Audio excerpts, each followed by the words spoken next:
Agent మోసంతో మస్కట్లో చిక్కుకుంది ఓ మహిళ. మోసపోయినట్లు గుర్తించి ఆమె తనను ఇండియాకు రప్పించాలని వేడుకుంటోంది. కాకినాడకు చెందిన జానకి దుర్గా శేఖర్ అనే ఏజెంట్ ద్వారా మస్కట్కు వెళ్లింది. ఆ దేశంలో తాను పనిచేయలేకపోతున్నానని భారత్ తిరిగి తీసుకొచ్చారని ఏజెంట్ ని కోరింది. అయితే దీన్ని అదురుగా భావించిన ఏజెంట్ తనతో అసభ్యకరంగా మాట్లాడుతున్నట్లుగా బాధితురాలు చెప్తోంది.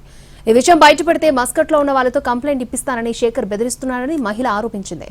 మంత్రి లోకేష్, డిప్యూటీ సీఎం పవన్ కళ్యాణ్ స్పందించి మస్కట్ నుంచి తనను ఇండియాకు రప్పించాలని కోరుతోంది. ఈ విషయంపై పోలీసులకు ఎన్నిసార్లు ఫిర్యాదు చేసినా పట్టించుకోవడం లేదని బాధితురాలు తండ్రి ఆవేదన వ్యక్తం చేస్తున్నాడు. వర్క్ చేయలేకపోతున్నాను సార్ అని నేను మర్యాదగా మాట్లాడితే అతను మర్యాద లేకుండా అమ్మాయి నన్ను కూడా చూడకుండా చాలా ర్యాష్గా మాట్లాడాడు సార్. వస్తే 2 లక్షలు కట్టిరా, లేకపోతే లేదు అని ఇలాంటి బెదిరింపులు బెదిరిస్తున్నాడు సార్.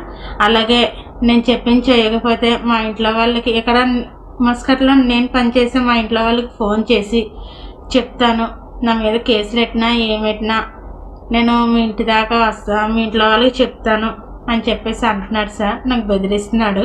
నేను ఆల్రెడీ దీని మీద కాకినాడలోని ఎస్బీ ఆఫీస్లో నేను కేసు పెట్టాను సార్. కానీ తప్పించుకోవడానికి చాలా రకాలుగా ట్రై చేస్తున్నాడు సార్. వర్క్ చేయలేకపోతున్నాను సార్ అని నేను మర్యాదగా మాట్లాడితే అతను మర్యాద లేకుండా